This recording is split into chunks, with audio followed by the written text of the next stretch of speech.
এবং আয়নাঘরের মতো চরম ঘৃণ্য সকল অপকর্মের ন্যায় বিচার নিশ্চিত করা হবে। আয়নাঘরের সাথে যারা জড়িত তাদের সবারই এবার কঠিনভাবে বিচার করা হবে। প্রথমবার ডক্টর মোহাম্মদ ইউনূস এবার মুখ খুলেছেন আয়নাঘর নিয়ে। আয়নাঘর নিয়ে কি বলছেন তিনি ভিউয়ার্স, এ বিষয়ে বিস্তারিত জানতে পুরো ভিডিওটি দেখে সঙ্গেই থাকুন। এসব অপকর্মের সঙ্গে জড়িত সকলের বিচার নিশ্চিত করা হবে।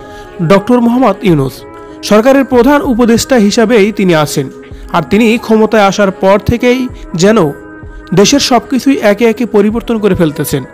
এক কথাই বলা চলে পুরো বাংলাদেশকে সংস্কার করা হচ্ছে। তিনি তার নিজের মতো করে সাজিয়ে নিচ্ছেন, আর তার একটাই কথা, আমাদের এই বাংলাদেশ স্বাধীন বাংলাদেশ, আর বাংলাদেশের স্বাধীনভাবে সবাই যেন কথা বলবে, স্বাধীনভাবে সবাই চলাফেরা করবে, কারো উপর কোনো প্রকার বল প্রয়োগ করা হবে না। যদি পুলিশ প্রশাসন বা কেউ কারো উপর বল প্রয়োগ করে অথবা কোনো দল কারো উপর বল প্রয়োগ করে, সেটার বিচার করা হবে। এই সময় তিনি কথা বলতে বলতে আয়নাঘর নিয়েও কথা বলেন।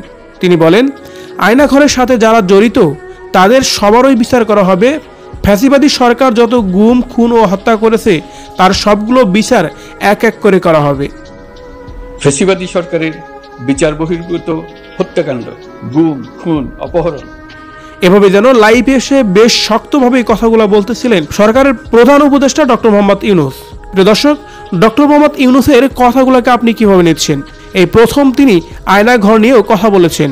তার কথা নিয়ে যদি আপনার কোনো মতামত থেকে থাকে কমেন্ট করে জানিয়ে দিন কমেন্ট বক্সে। ধন্যবাদ পুরো ভিডিওটি দেখে সঙ্গে থাকার জন্য।